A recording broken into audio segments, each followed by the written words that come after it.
Ma'am hi ma'am. இந்த கிளாஸில் என்ன பார்க்கலாம் அப்படின்னா, டூ கட் லேயர் பேங்கிள் இருக்குல்ல மேம், அது எப்படி மேக் பண்ணுறதுன்னு பார்க்கலாம். அது கிளியராக எக்ஸ்பிளைன் பண்ணிடுறேன் மேம். நம்ம கண்டிப்பாக 4 கட் பேங்கிள் இருக்கும் மேம். இது வந்து ஆக்சுவலாக 2 லேயர் பேங்கிள். அதுக்கு நீங்கள் என்ன பேங்கிள் எடுக்கணும்னு சொல்லிடுறேன். 4 கட் பேங்கிள் இருக்கும்ல, அதில் நான் 2 வந்து ரேப் பண்ணி எடுத்திருக்கேன். 2 வந்து உங்களுக்கு எப்படி பிடிச்சிருக்கோ அதை ரேப் பண்ணி எடுத்துகிட்டு இந்த மாதிரி ஸ்டோன்ஸை ஸ்டிக் பண்ணணும். நான் எப்படி பண்ணியிருக்கேன்னு தெரியுதுங்களா?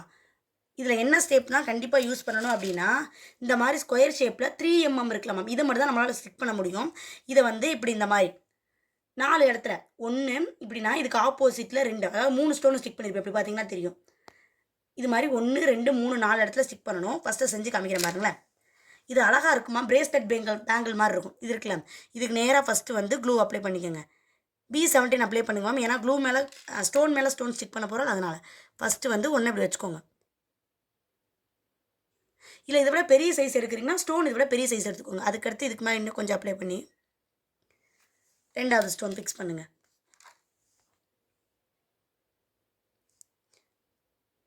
இதுலேயும் கண்டிப்பாக காஞ்ச பிறகு தான் ஒர்க் பண்ண முடியும். சில்க் த்ரெட் பேங்கில் பொறுத்தளவு டைம் அதிகமாக எடுக்குமா. ஏன்னா எல்லாமே நம்ம காயணும். காஞ்சாதான் அடுத்தடுத்த ஒர்க்லாம் பண்ண முடியும். 3 வைங்க மேம். 2 வச்சாலே கரெக்டாக இருக்கும். 3 வச்சா இன்னும் கொஞ்சம் லேயர் அதிகமாக தர்ற மாதிரி இருக்கும். பார்த்தீங்களா, தெரியுதா? இது மாதிரி நான் இந்த ஆப்போசிட்லேயே செஞ்சுட்டு காய விட்டு உங்கள்கிட்ட காட்டுறேன். இந்த மாதிரி கொஞ்சம் டைம் கொடுத்தா நமக்கு வந்து நல்லா காஞ்சிரும் மேம். நெக்ஸ்ட்டு வந்து அதே வந்து 4 கட் பேங்கில் எடுத்து இந்த மாதிரி இப்போ நான் ஃபஸ்ட்டு ஒட்டிக்கிறேன். உங்களுக்கு தெரியுதா 2 லேயர் எப்படி ஃபார்ம் ஆகிருக்குன்னு? இதுக்கு ஃபஸ்ட்டு இந்த பேங்கிளில் 4 இடத்துல ஃபஸ்ட்டு வந்து க்ளூ அப்ளை பண்ணிக்கலாம். இப்படி வச்சு பாருங்கள். எந்தெந்த இடத்துல இருக்கோ அதுக்கு ஆப்போசிட்டில் மேலே க்ளூ அப்ளை பண்ணுங்கள். ஏன்னா நம்ம அப்படியே திருப்பிக்கலாம் பேங்கில். உங்களுக்கு புரியுது? அப்படி மேலே வச்சு வச்சுட்டுங்க. வச்சுட்டு எங்கே க்ளூ அப்ளை பண்ணுமோ அப்படி அப்ளை பண்ணுங்கள். 1 2 B17 இந்த மாதிரி நரம்பு வரதாமல் செய்யுமோ, அது ஒன்றும் பிரச்சனை இல்லை. அதை எடுத்து விட்டிங்கன்னா போயிடும். இந்த மாதிரி 4 இடத்துல அப்ளை பண்ணிவிட்டு இதை அப்படியே திருப்பி இந்த பேங்கில் ஸ்டிக் பண்ணிடலாம். ஃபஸ்ட்டு இது எங்கே இருக்குன்னு பாருங்கள். வச்சுட்டோம் அப்படின்னா பர்ஃபெக்டாக மோயிடும். அவ்வளோதான். 2 லேயர் பேங்கில் அப்படியே விட முடியாது மேம். இந்த ஸ்டோன் ஒட்டியிருக்கோம், அது தெரியக்கூடாது. இதுக்கு என்ன பண்ணணும் அப்படின்னா, எப்பவும் போல் 90 ஸ்டாண்ட்ஸ் போட்டு ஆப்போசிட் கலர் உங்களுக்கு நல்லா தெரியுன்றக்காக ரெட் எடுத்திருக்கேன். இதில் உள்ள எப்பவும் போல் ஃபஸ்ட்டு வந்து உள்ளே என்ன பண்ணுவோம், இந்த ஒரு பேங்கில் லேயர் இருக்கலாம் மேம், அந்த ஸ்டோனுக்கு நேராக போடுங்க. ஸ்டோனுக்கு நேராக இல்லாமல் கொஞ்சம் தள்ளி ஃபஸ்ட்டு க்ளூ அப்ளை பண்ணிவிட்டு இதை வந்து ஃபிக்ஸ் பண்ணிக்கலாம்.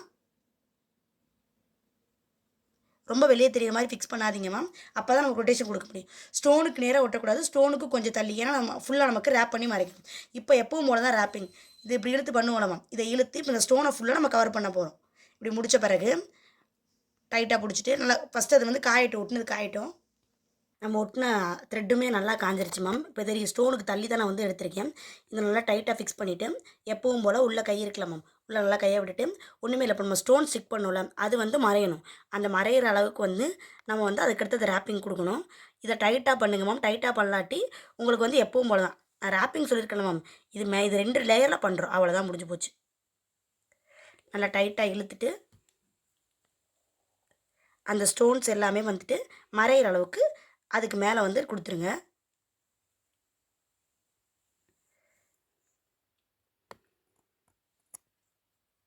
நல்லா இழுத்து குடிங்க மேம். இல்லாட்டி வந்து ரொம்ப ரொம்ப லூஸாக இருக்கிற மாதிரி இருக்கும். நல்லா டைட்டாக இழுத்துட்டு எப்பவும் போல் டைட்டாக ஃபிக்ஸ் பண்ணி ஸ்டோன் கவர் ஆகி கொஞ்சம் லேயர் கொடுங்க. அதோடய விட வேணாம்.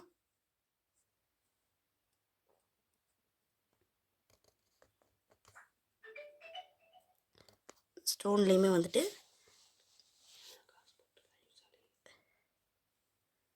நல்லா ஃபிக்ஸ் ஆகிற மாதிரி இழுத்து முடிச்சிட வேண்டியதான்.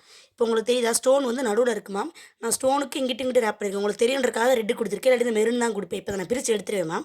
இது வந்து ஒரு கிளைண்ட் ஆர்டர் தான். இங்கே முடிக்கும் போது எப்பயும் போனீங்க கட் பண்ணி க்ளூ ஒட்டுவோம். இது மாதிரி ஒட்டணும். இதே மாதிரி நெக்ஸ்ட்டு வந்து இந்த ஸ்டோனையும் கவர் பண்ணணும். இது 4யுமே கவர் பண்ணும்போது பேங்கில் எப்படி இருக்கும் பாருங்களேன். இந்த மாதிரி 2 கட் லேயர் பேங்கிளாக இருக்கும். பார்க்குறதுக்கு சூப்பராக இருக்கும். இதுக்கு மேலே நீங்கள் ஸ்டோன் ஒட்டாது உங்கள் விருப்பம். ஆனால் இப்படியே உங்கள் கையில் போடும்போதே பார்க்குறதுக்கு அழகாக இருக்கும். இதே மாதிரி 4 கட் பேங்கில் எடுத்து 2 லேயர் செஞ்சு எனக்கு ஃபோட்டோ எடுத்து போடுங்க.